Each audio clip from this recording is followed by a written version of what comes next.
The rain hammered against the kitchen window of Helen Martinez's suburban Sacramento home as she stared at the pile of unpaid bills scattered across her dining table. At 60, her hands showed the wear of decades spent caring for others. Her late husband Roberto during his agonizing 3-year battle with pancreatic cancer, then her 32-year-old son Marcus, who seemed to think her wallet and her heart were permanently open for business. The medical bills from Roberto's final months still arrived sporadically, ghost reminders of a healthcare system that had bled them dry, despite her insurance. Now her own doctor bills were starting to pile up, stress-induced heart palpitations that kept her awake at night, worrying about the next phone call from Marcus, the next crisis that would require her to choose between her own well-being and her son's immediate needs. The front door slammed with enough force to rattle the picture. Frames in the hallway, family photos that chronicled Marcus's progression from a sweet-faced little boy to the sullen teenager who'd made her life hell, to the entitled adult who'd never quite learned to take responsibility for his own choices. Heavy footsteps stomped toward the kitchen, leaving muddy tracks across the hardwood floors she'd spent her Saturday morning polishing. Helen didn't need to look up to know Marcus was in one of his moods again, the particular combination of aggressive entitlement and barely controlled desperation that had become his default setting over the past few years. "Mom, I need $3,000, he announced without preamble, dropping his gym bag on her freshly mopped floor with the casual disregard of someone who'd never cleaned a floor in his life. The bag left muddy boot prints across the tiles she'd spent an hour cleaning that morning, scrubbing on her hands and knees because the mop couldn't reach the corners properly. Marcus stood there in his expensive athletic wear clothes she'd bought him for Christmas. She realized with a pang of bitter recognition, looking around her kitchen, like he was surveying his personal domain rather than visiting his mother's home. Helen's jaw tightened as she looked up from the stack of medical bills, her own this time. From the heart palpitations that had been getting worse with stress, Dr. Patterson had been gentle but clear. The irregular heartbeat was almost certainly anxiety-related, caused by what he diplomatically termed chronic stress factors in her environment. He'd prescribed medication, but Helen knew no pill could fix the real problem. The real problem was sitting across from her, demanding money she didn't have for a scheme that would inevitably fail. "Hello to you too, Marcus." "And no." "What do you mean no?" His voice carried that familiar edge of entitlement that made her stomach clench, the tone of someone who'd never been denied anything they really wanted, who couldn't quite believe that the word no applied to him. "It's for the business opportunity I told you about. This guy in Vegas has connections in the cryptocurrency space, and he's offering ground floor investment opportunities to a select group of serious investors. But the window closes this week. Mom, I need to move fast on this." "The same guy who convinced you to invest in that NFT marketplace last year? The one that cost me $15,000 and disappeared overnight?" Helen's voice remained steady, but her knuckles were white as she gripped her coffee mug. The memory still stung, not just the money though, that had been devastating, but the way Marcus had brushed off her concerns, assured her it was guaranteed profit, and then acted like the failure was somehow her fault for not investing more. When she had the chance, Marcus ran his hands through his unwashed hair, leaving it sticking up at odd angles. His designer t-shirt, which she'd bought him for Christmas just 4 months ago, was wrinkled and stained with what looked like coffee and something else she didn't want to identify. When had he stopped taking care of himself? When had he stopped caring about making a good impression, even on his own mother? "That was completely different, Mom. That was a new market, bound to have some volatility. This is established cryptocurrency. Infrastructure. Bitcoin, Ethereum, the big players. This is legit. I just need a loan to get started and I'll pay you back with interest. 20%? How's that sound?" "Marcus, I can't keep doing this." Helen stood up, her back aching from hunching over the bills. She thought about the conversation she'd had with her doctor just last week. High blood pressure, stress-related heart symptoms, the gentle suggestion that she might need to reduce stressors in her environment. The irony wasn't lost on her, that her biggest stressor was sitting in her kitchen, eating her food and demanding her money. "I'm 60 years old. I should be thinking about retirement, not bailing you out of another get-rich-quick scheme. My savings account is nearly empty. Marcus, the money I put aside for emergencies is gone because you are the emergency, every single month." "Oh, come on." Marcus rolled his eyes and opened her refrigerator, pulling out the leftover Chinese takeout she'd been saving for lunch. "You're being dramatic. It's not like you have anything else to spend money on." The casual dismissal hit her like a physical slap. Helen watched her son eat her food while standing in her kitchen demanding her money, treating her home like a hotel and her like a personal ATM with legs. When had it gotten this bad? When had her sweet little boy, the one who used to bring her dandelions and tell her she was the most beautiful mommy in the world, turned into this stranger who looked at her and saw nothing but a resource to be exploited? I said, no, Marcus, I mean it this time. I'm not just being difficult or playing hard to get. I'm telling you no, and I need you to hear me. He paused mid-chew, a grain of rice falling from his mouth onto her clean floor, adding to the mess he'd already made.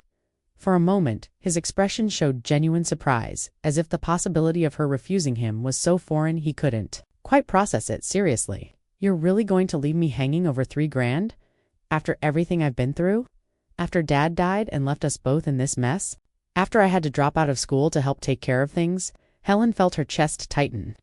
Marcus had dropped out of college, true, but not to help with Roberto's care. He'd dropped out to follow a girlfriend to Portland, a relationship that lasted exactly 6 weeks before she dumped him and he came crawling back home. The revision of history was so blatant, so manipulative, that it took her breath away. After everything I've been through? What about everything I've been through? Your father's medical bills nearly bankrupted? Uswe remortgaged this house twice just to pay for his treatments. I worked 2 jobs to keep us afloat and put you through college twice. Actually, since you dropped out the first time to find yourself in Colorado, I've given you money for your apartment deposits when you got evicted, your car payments when you totaled the Honda, your credit card debt when you maxed out every card you could get your hands on. I've co-signed loans that destroyed my credit rating, Marcus. I had to declare bankruptcy 2 years ago because of your debts. Here we go again, Marcus interrupted, tossing the empty takeout container in the sink without rinsing it, where it joined the growing pile of dishes he'd left for her to clean over the past week. The guilt trip. The martyr act. Look, Mom, I get that you're stressed, but that's what mothers do. They support their kids. They make sacrifices. It's not like you have anything else going on in your life anyway. The words hit her like ice water. Support.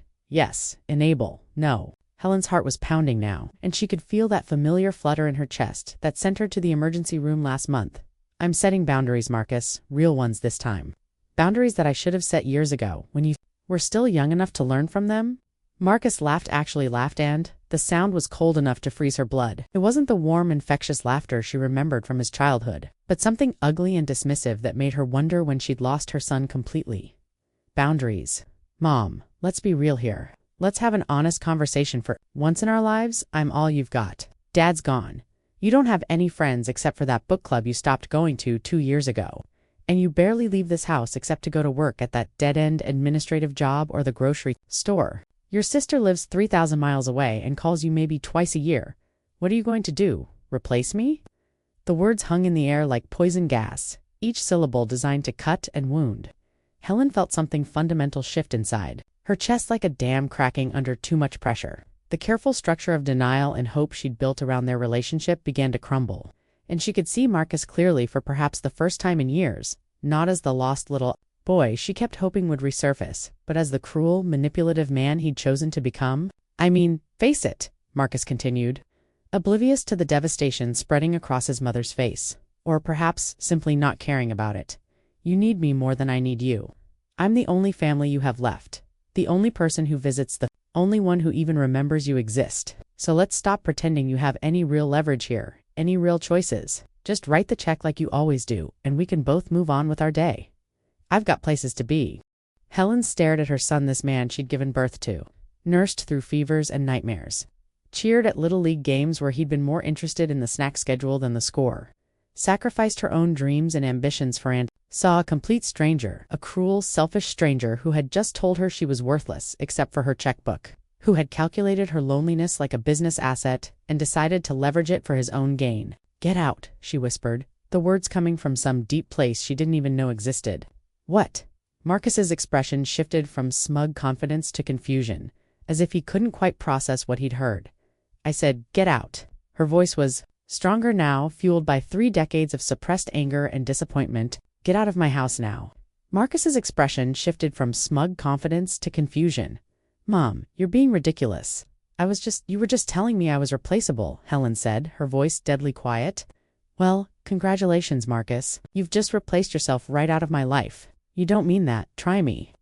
Helen walked to the front door and opened it wide. The rain was still coming down in sheets, but she didn't care. Out, and don't come back until you can speak to me with respect. Marcus stood in the kitchen for a long moment, clearly expecting her to back down as she always had before. When she didn't move from the doorway, his face darkened. "Fine," he spat, grabbing his gym bag. "But don't come crying to me when you realize how empty your life is without me in it. You'll be calling me within a week, begging me to come back." He pushed past her roughly, his shoulder knocking her against the doorframe.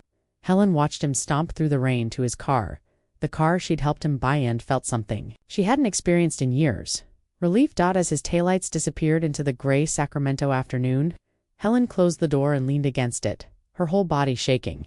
She'd done it. After years of threats and empty promises, after countless nights lying awake, planning conversations she never had the courage to have, she'd actually stood up to him. The silence in the house felt profound, not the oppressive quiet of loneliness, but the peaceful silence of a storm. Finally passing, Helen walked back to the kitchen and looked at the bills spread across her table with fresh eyes. Without Marcus's constant financial emergencies, maybe she could actually get ahead for once. Maybe she could start putting money back into her retirement account instead of constantly draining it. Maybe she could fix the leaky roof, replace the ancient water heater. Helen allowed herself to imagine a different kind of future. Maybe she could take that ceramics class she'd been thinking about. Maybe she could travel, nothing fancy, but perhaps a weekend trip to San Francisco to visit the museums she'd always wanted to see. Maybe she could date again, though the thought still felt foreign after 5 years of widowhood spent, focused entirely on Marcus's needs. Her phone buzzed with a text message from an unknown number. For a moment, her heart jumped, thinking Marcus might be apologizing from a different phone. Maybe having lost his in whatever chaos currently defined his life. Instead, it was a notification from the Zillow rental app.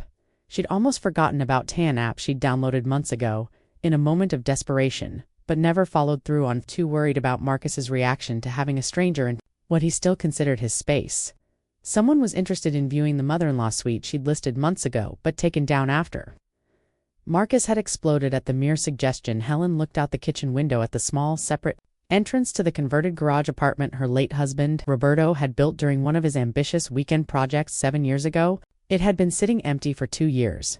Ever since Marcus had declared it too small for a grown man and moved back into his childhood bedroom instead, claiming he needed more space for his home office, which turned out to be a corner where he played video games and left empty energy drink cans. Maybe it was time to see just how replaceable she really was.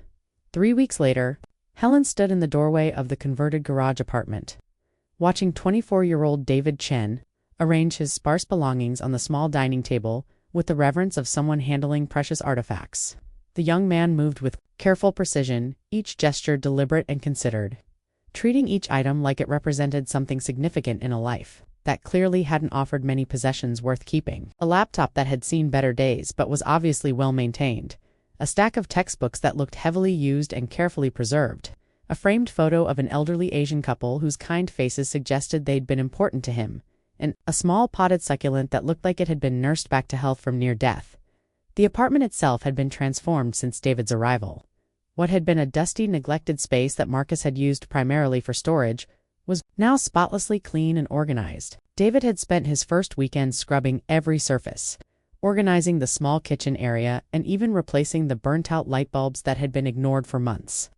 He'd hung simple white curtains at the windows and arranged his few belongings in a way that made the small space feel like a home rather than a temporary shelter. "The Wi-Fi password is on the refrigerator, along with the garbage pickup schedule and my contact information," Helen said, trying to fill the awkward silence that had settled between them since he'd arrived with nothing but a well-worn duffel bag and a cardboard box containing what appeared to be his entire life. The contrast between David's arrival and Marcus's typical dramatic entrances, complete with demands for help, carrying multiple bags of clothes and equipment he rarely used, couldn't have been more stark. "Thank you, Mrs. Martinez." David's voice carried the faintest trace of an accent, polished smooth by years of careful practice and conscious effort. "I really appreciate this opportunity.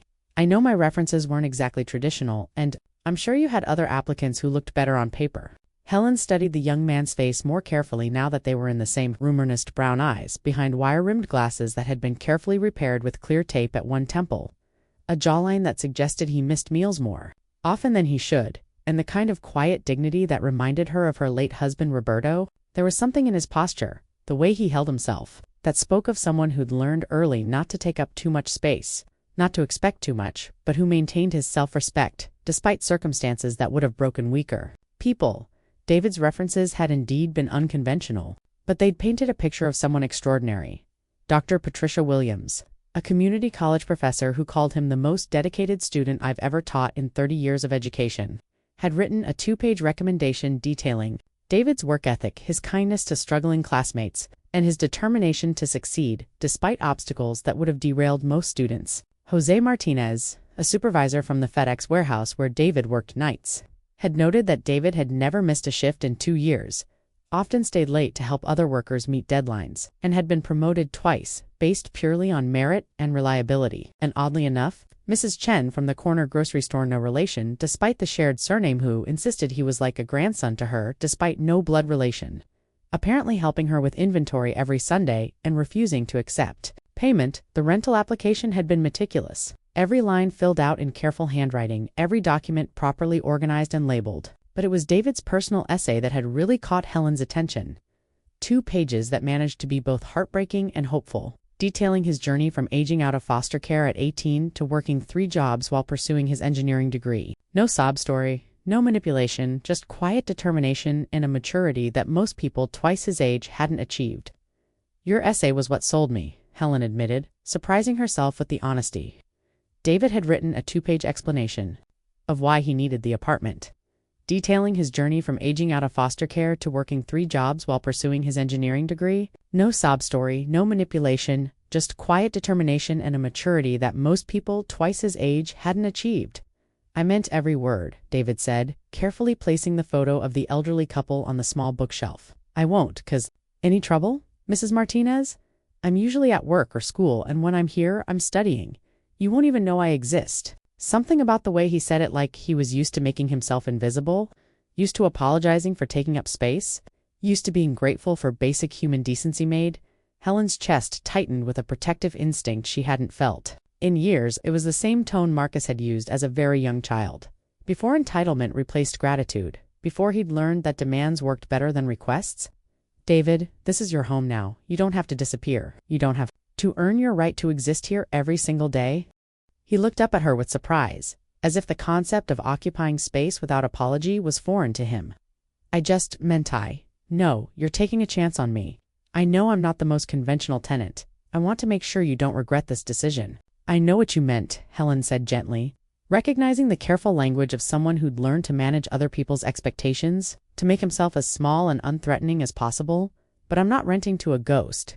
I'm renting to a person who's welcome to use the backyard, the laundry room, and who's invited to Sunday dinner if he wants a break from whatever college students live on these days. It's practical, Helen said, though they both knew it was more than that, much more than a simple business arrangement. Cooking for one person is depressing. Cooking for 2 makes sense. Besides, I have a feeling you know your way around a kitchen better than most people your age. David smiled, a small, careful expression that suggested he was out of practice. Foster families teach you to be useful, the ones that want to keep you around anyway. The casual reference to being kept around like a stray pet hit Helen harder than she'd expected. She found herself wondering about this young man's history, about the families who'd failed him, about the system that had produced someone so grateful for basic kindness. Well, you're not trying to earn your keep here. You're paying rent, like any other tenant, which means you have rights like any other tenant, including the right to feel at home. Over the next few weeks, Helen discovered that having David around was like adding a gentle current to still water. He was exactly as advertised, quiet, clean, and studious, but his presence somehow made the house feel more alive. She'd catch glimpses of him through the kitchen window, sitting at his small patio table with textbooks spread around him, his lips moving silently as he worked through complex equations. His study habits were impressive. He maintained a schedule that would have broken most people, working at the warehouse from 11 p.m. to 7 a.m., sleeping until noon, then studying until it was time to leave for work again. Sometimes she'd find small gifts on her doorstep, a perfectly ripe avocado from the tree in the yard that she couldn't reach, her newspaper folded neatly and placed out of the rain, or a small bunch of flowers from the wildflowers that grew along the back fence. Never anything expensive or presumptuous, just thoughtful gestures that showed he was paying attention to her daily routines. The first Sunday, he joined her for dinner. Helen had almost called it off 3 times. She hadn't entertained anyone in years, and her social skills felt rusty and unpredictable. She'd spent the entire day cooking far too much food for 2 people and changing her mind about everything from the menu to the table setting. But David arrived at exactly 6 o'clock with a small potted plant and a shy smile. You remind me of someone, Helen said, as they cleared the dishes together, moving around her small kitchen with surprising coordination for two people who'd just met.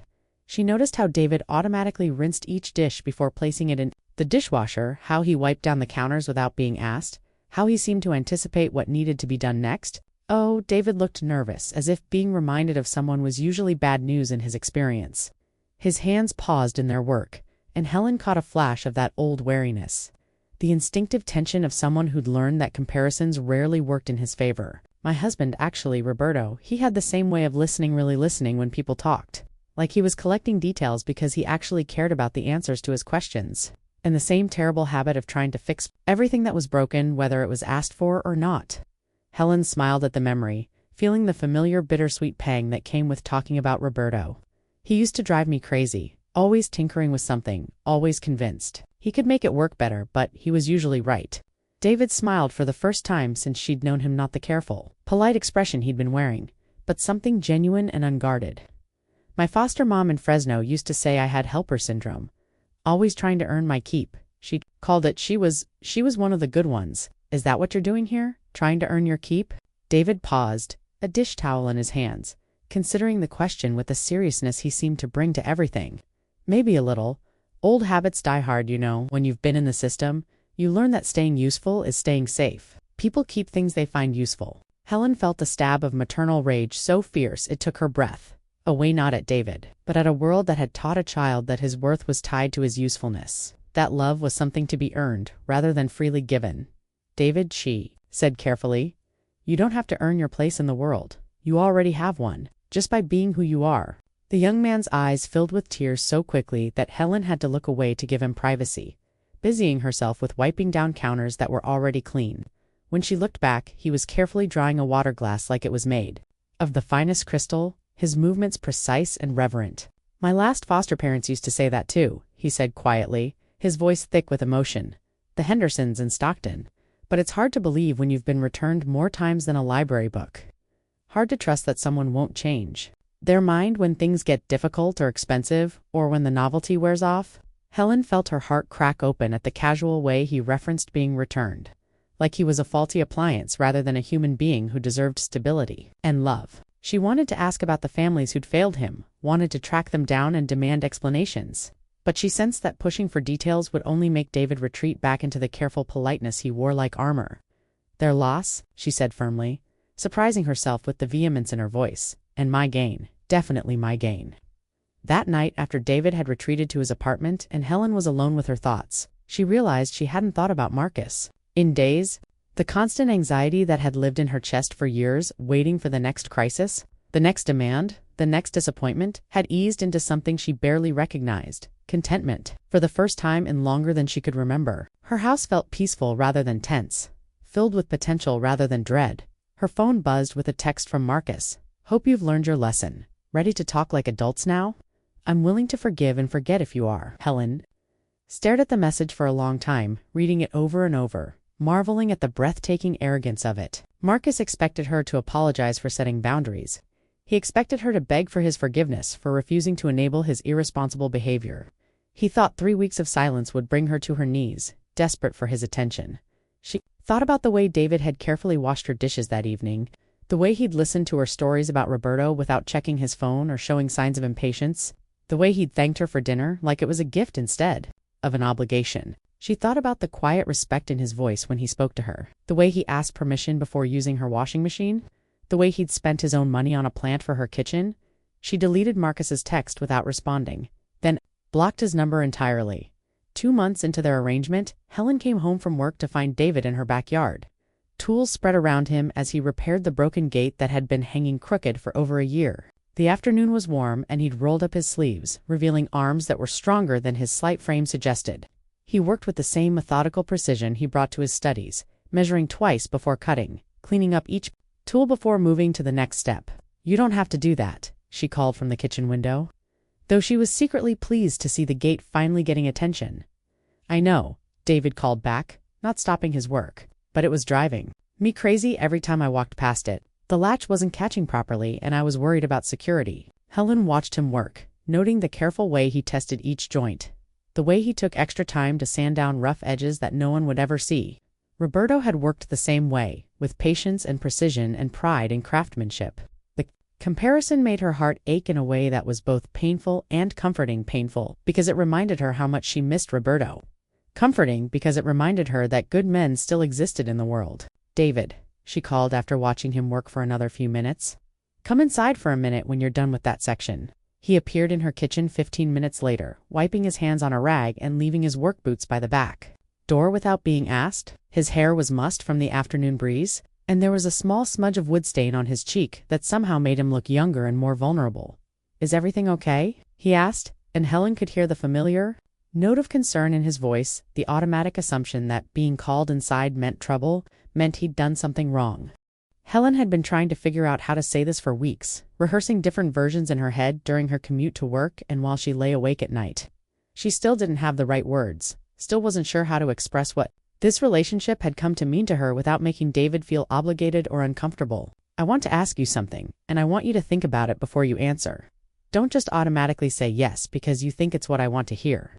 David nodded, suddenly serious, his attention focused entirely on her face. "How would you feel about me adding you to my emergency contact list? And maybe, maybe you could add me to yours.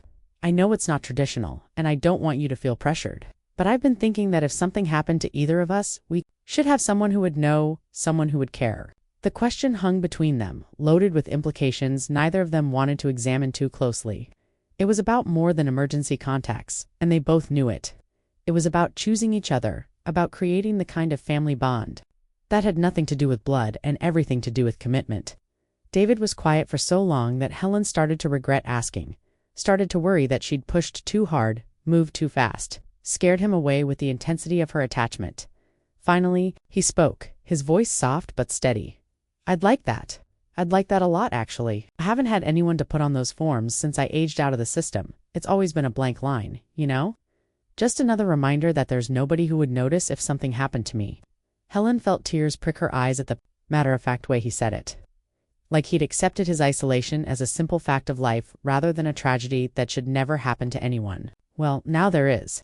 Now there's someone who would definitely notice, who would definitely care. "Good," Helen said, relief flooding her voice like a dam breaking. "That's good. That's really good."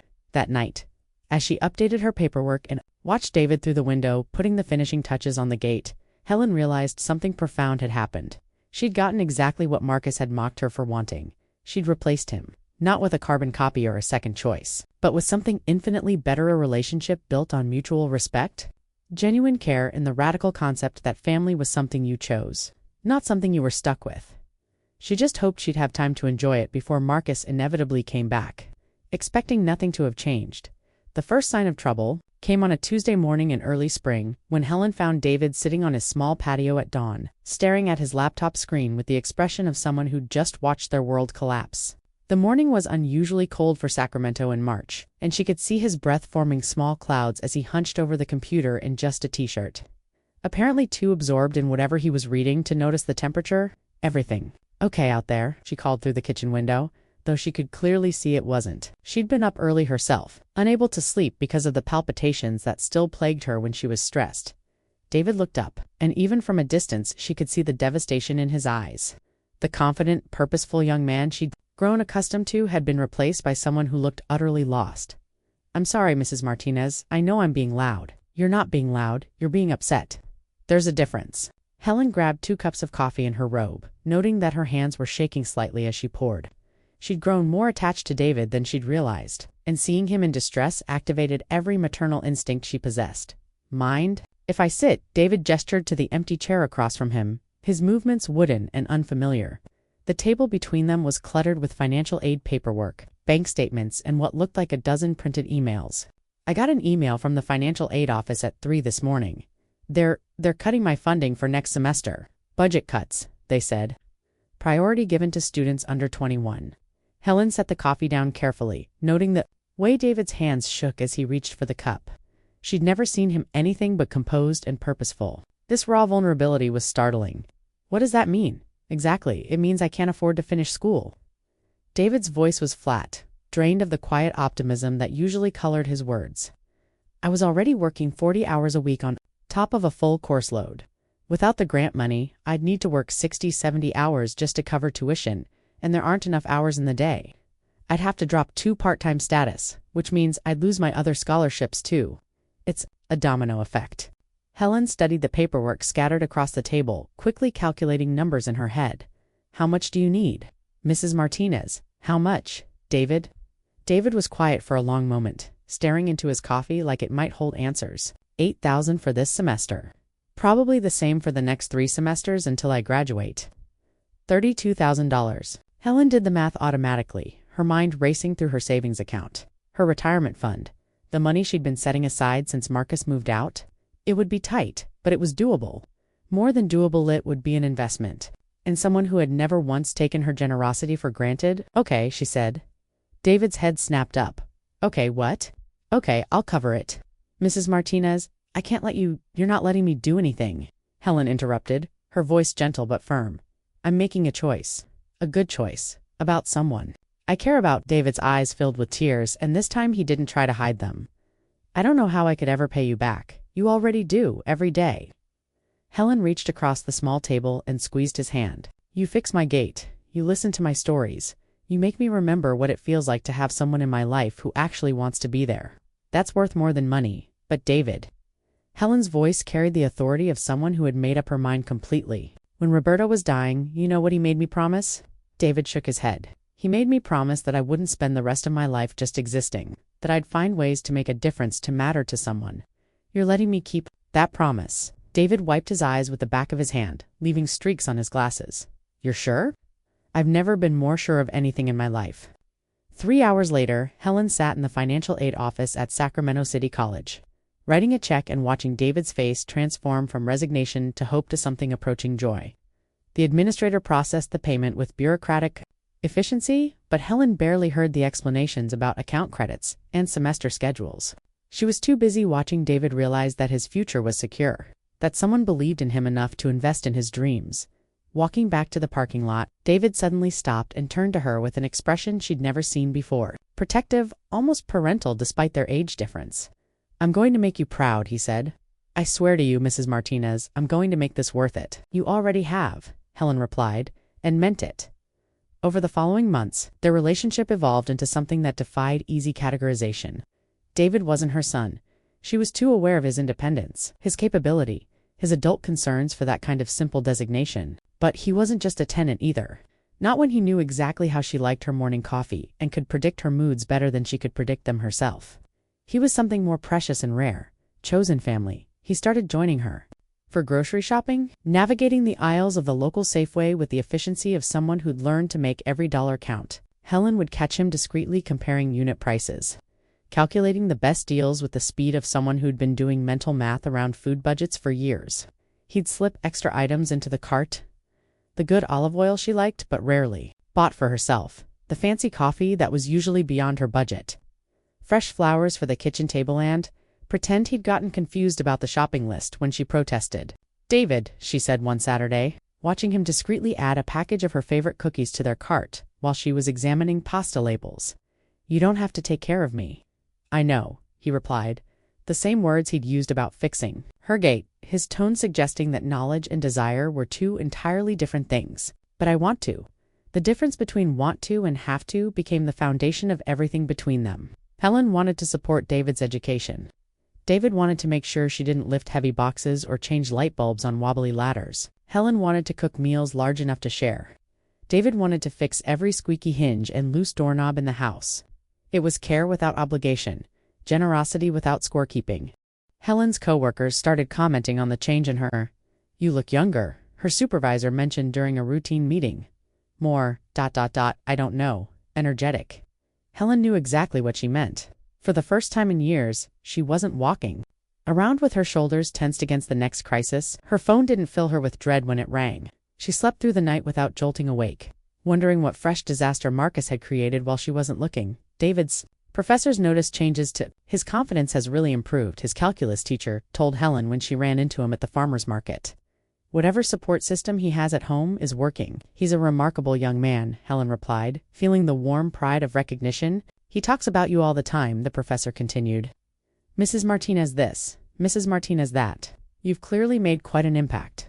Helen smiled. thinking about the way David had spent the previous Sunday afternoon teaching her to use the new smartphone he'd convinced her to buy. His patience endless as she struggled with the touchscreen. The feeling is mutual. 6 months after David moved in, Helen realized she'd stopped thinking about Marcus entirely, except when she was actively trying to remember the last time she'd thought about him. The constant background anxiety that had dominated her life for so long had faded into something she barely recognized. Peace. She was discovering parts of herself that had been buried under years of enabling and worry. She'd started reading again, joining David at the kitchen table in the evenings while he studied, both of them quietly absorbed in their respective worlds. She'd planted a small garden, something she'd always wanted to do but never had the energy for, when she was constantly managing Marcus's crises. She'd even started thinking about taking a ceramics class at the community center. Inspired by David's example of pursuing passions alongside responsibilities, "You know what's funny?" she said to David. One evening, as they worked together in the garden, his hands sure and gentle, as he helped her transplant seedlings. "What's that?" "I spent 32 years thinking I was being a good mother by never saying no, by always being available for rescue. But I think I was actually being a terrible mother. I was teaching someone I loved that other people exist to serve them. That love means never having boundaries." David was quiet for a moment, his attention focused on the small tomato plant in his hands. "Maybe you were being the best mother you knew how to be at the time. Maybe, but I know better now." "What changed?" Helen looked at David, this young man who showed love through small acts of service, who expressed gratitude like it was a prayer, who had never once taken her kindness for granted and felt a profound sense of completion. "I learned the difference between being needed and being valued," she said. "Marcus needed me like a parasite needs a host.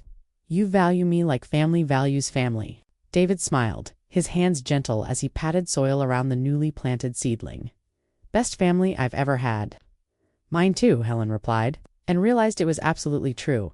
Neither of them noticed the car that had been parked across the street for the past hour, or the familiar figure behind the wheel, watching their easy intimacy with growing disbelief and rage. Marcus had finally come home. Marcus sat in his car for 3 days, watching his mother's house like a private investigator, gathering evidence of betrayal. What he saw made his stomach churn with a toxic mixture of disbelief and fury. There was Helen, laughing as some random kid helped her carry groceries from the car. There she was again, sitting in the backyard at sunset, sharing a bottle of wine and what looked like easy conversation with this stranger who had somehow invaded his space, his territory, his mother. The final straw came on Sunday afternoon when Marcus watched through the kitchen window as Helen and the interloper cooked together, moving around each other with the comfortable choreography of people who had done this many times before. The kid, because that's all he was, some college boy who couldn't be more than 25, said something that made Helen throw back her head and laugh so hard she had to wipe tears from her eyes. Marcus couldn't remember the last time he'd made his mother laugh like that. Hell, he couldn't remember the last time he'd tried. By Monday morning, his rage had crystallized into a plan. He'd been patient long enough. It was time to remind Helen exactly who belonged in her life and who did in single quotes. Helen was at work when Marcus used his old key to let himself into the house. Everything looked the same but felt different somehow, more peaceful, like a weight had been lifted from the walls themselves. The dining room table that used to be covered with his unpaid bills and collection notices now held a small vase of flowers and what looked like homework, spread neatly across one corner. Marcus made his way to the kitchen and was surprised to find fresh food in the refrigerator, not just the sad collection of condiments and leftovers that used to constitute his mother's meals, but actual ingredients, vegetables that weren't wilted, meat that hadn't been frozen for months, bread that was still soft. Someone was taking care of his mother, and that someone definitely wasn't him. The sound of footsteps on the back porch made Marcus freeze. Through the window, he could see the college kid heading toward the main house, a load of laundry in his arms. Marcus's jaw clenched. The little parasite was not only living in the mother-in-law suite, he was treating the whole place like his personal domain. Marcus positioned himself in the living room, where he'd have the element of surprise when the kid walked in. He wanted to see the punk's face when he realized the real son was back. The front door opened, and David's voice called out, "Mrs. Martinez, I finished the laundry and I wanted to ask about." He stopped short when he saw Marcus sprawled in Roberto's old recliner like he owned the place. "She's not here," Marcus said, studying the young man's face. Up close, the kid looked even younger than Marcus had thought, with an earnest face and the kind of wire-rimmed glasses that screamed scholarship student. This was Helen's replacement for him? This skinny nobody who looked like a strong wind could knock him over? Okay. David set the laundry basket down carefully, his movements controlled despite the obvious tension in his shoulders. You must be Marcus. I'm David. I rent the apartment out back. I know exactly who you are, Marcus said, his voice dripping with disdain. The question is, what the hell do you think you're doing in my mother's house? David's expression remained calm, but Marcus caught the slight tightening around his eyes. Mrs. Martinez asked me to bring her laundry in from the line. She was worried about the weather. Mrs. Martinez, Marcus repeated mockingly. How formal. Tell me, David, what's your angle here? What are you getting out of my lonely old mother besides cheap rent? I'm not sure what you mean. Marcus stood up, using his height advantage to loom over the smaller man. Cut the innocent act. I've been watching you two play house all week. Pretty convenient setup. You've got here free meals, someone to do your laundry, probably helping with your bills. 2. How much money has she given you? David's jaw tightened almost imperceptibly. Mrs. Martinez has been very kind to me. I bet she has. Marcus stepped closer, close enough that David had to look up to maintain eye contact. See, here's the thing you don't understand about my mother. She's what we call an easy mark. Lonely, guilt-ridden, desperate to feel needed. Perfect target for someone looking for a free ride. That's not. Oh, it's exactly what this is, Marcus interrupted. You think you're the first lost puppy she's tried to save? The difference is, I'm her actual son, her blood, her responsibility. You're just some random kid she'll get bored with once the novelty wears off. David was quiet for a long moment, studying Marcus's face with an intensity that made Marcus uncomfortable. When he finally spoke, his voice was steady and quiet. You? No, what's interesting? Mrs. Martinez talks about you sometimes. Marcus felt a flicker of satisfaction. Of course she did. He was her son. She tells me about the little boy who used to help her bake cookies, who would sit with her when she was sad, who wrote her poems for Mother's Day. David's voice remained calm, but there was something sharp underneath it now. She wonders what happened to that little boy, where he went. The words hit Marcus like a physical blow. You don't know anything about. She cries sometimes, David continued, his voice still quiet but implacable. When she thinks no one can hear her, she mourns. You like you're already dead. Shut up, because the person you've become, the one who takes her money and breaks her heart and tells her she's replaceable, that's not her son. That's just someone wearing her son's face. Marcus felt his control snap completely. Get out. Get out of my house right now, or I'll throw you out. David picked up the laundry basket with the same careful precision he brought to everything else. This isn't your house, Marcus. You made that choice when you walked away. This will always be my house. She will always be my mother. And you will always be nothing but a replacement that doesn't quite fit. David paused at the door, looking back with something that might have been pity. You're right about one thing. I am a replacement. I replaced the son who was supposed to take care of her, supposed to make her proud, supposed to love her without conditions. I replaced the son who was supposed to show up. He left quietly, the door closing with a soft click that somehow felt more final than a slam. Marcus stood in the living room, shaking with rage and something else he didn't want to name. Through the window, he watched David walk back to the mother-in-law suite, his shoulders straight and his steps unhurried despite what had just happened. 20 minutes later, Helen's car pulled into the driveway. Marcus positioned himself back in the recliner, trying to recapture the casual dominance he'd felt before David had gotten under his skin. He wanted to be the first thing Helen saw when she walked in, wanted to watch her face when she realized her real son had come home. The front door opened and Helen's voice called out, David, I saw your light on. Do you want to help me with? She stopped short when she saw Marcus, and the grocery bags in her hands suddenly seemed too heavy for her to hold. Hello, Mom. Helen set the bags down slowly, her movements careful and deliberate. When she looked up, her face was completely blank. Not angry, not happy, not surprised, just empty. Marcus, aren't you going to welcome me home? Helen studied him for a long moment, taking in his wrinkled clothes, his unwashed hair, the familiar combination of entitlement and desperation that had dominated their relationship for so long. Is that what this is? You coming home? Marcus gestured around the living room like he was showing off a prize. Looks like I got here just in time. You've got quite the situation developing here, Mom. Some college kid moving in, taking advantage of your good nature? Good thing I came back to sort things out. Sort things out, Helen repeated flatly.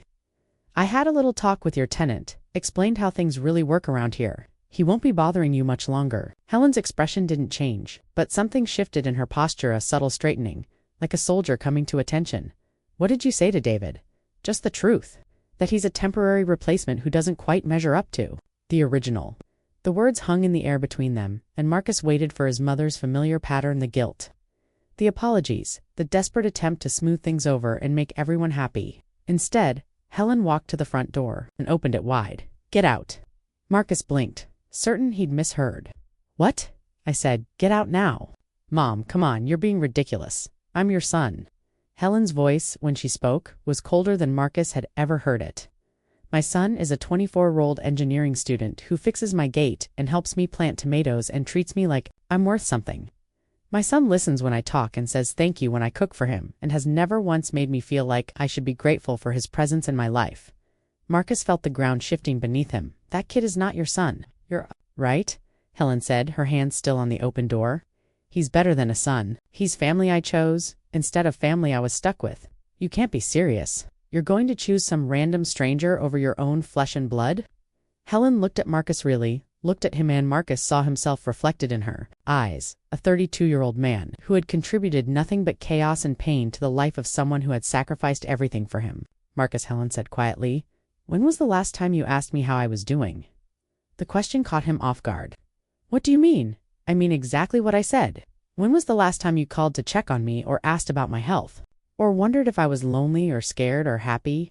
When was the last time you did anything for me that didn't benefit you somehow?" Marcus opened his mouth to answer and realized he couldn't. Every interaction he could remember with his mother for the past decade had been about what he needed, what he wanted, what she could do for him. "That's what I thought," Helen said. "David asks me those questions every day. He knows about my heart palpitations, my worries about retirement, my dreams of taking art classes. He knows me, Marcus. You haven't even tried to know me in years." "But I'm your son," Marcus repeated, as if the biological connection should trump everything else. "Being my son is something you are, not something you do. And what you do is you take my money, my energy, my peace of mind, my son. You take and take and take, and the only time you even notice I exist is when I finally say no." Marcus felt panic rising in his chest. This wasn't how it was supposed to go. Helen was supposed to be grateful he'd come back, relieved to have her, real family restored. "Mom, I know I've made mistakes, but mistakes." Helen's voice cracked for the first time. "Marcus, you told me I was replaceable. You looked me in the eye and told me I was nothing but a convenient resource. And now you're angry because I took you at your word. I didn't mean it like that." "Yes, you did. And that's the tragedy of this whole situation. You meant every word, and now you're shocked to discover that actions have consequences." Marcus could see David through the kitchen window, sitting at his small patio table with textbooks spread around him, pretending to study, but clearly listening to every word. The sight of him sitting there so calmly, so confidently, like he belonged, made Marcus's vision go red. "Fine," Marcus snarled, his voice ugly with desperation. "Choose your replacement, son. But don't come crawling back to me when you figure out what he really wants from you. Don't call me when he disappears with your money, or when you're lying in some hospital bed, wondering why your real family isn't there." Helen's face went white, but her voice remained steady. "If that day comes, I'll face it knowing I chose to love someone who loved me back. That's more than I can say about the last 10 years with you." Marcus grabbed his jacket from the back of the chair, his movements sharp and aggressive. "You know what? You deserve each other. A lonely old woman, and some charity case orphan playing pretend family. Just don't expect me to clean up the mess when it all falls apart." He pushed past Helen roughly, the same way he had 3 months ago, but this time she didn't flinch. This time she stood firm in the doorway, watching him leave with the same steady gaze she'd given him when he arrived. "Marcus," she called when he reached his car. He turned, hope flaring in his chest, despite everything. Maybe she was changing her mind. Maybe she was going to apologize, beg him to stay, promise things would go back to the way they were. "I love you," Helen said, her voice carrying across the driveway. "I will always love you, but I don't like who you've become, and I won't enable it anymore. When you're ready to be the man I raised you to be, when you're ready to give as much as you take, call me. Until then, stay away." Marcus stood frozen beside his car, staring at his mother silhouetted in the doorway of the house he'd grown up in. For a moment, he saw himself through her eyes, selfish, demanding, toxic, and the shame was almost overwhelming. Then his pride kicked in, drowning out everything else. "Don't hold your breath," he called back, slamming his car door with enough force to make the neighbor's dogs bark as he drove away. Marcus caught a glimpse in his rearview mirror of David walking across the yard toward Helen, moving with purpose and concern. Even from a distance, Marcus could see the way Helen's shoulders relaxed when David approached.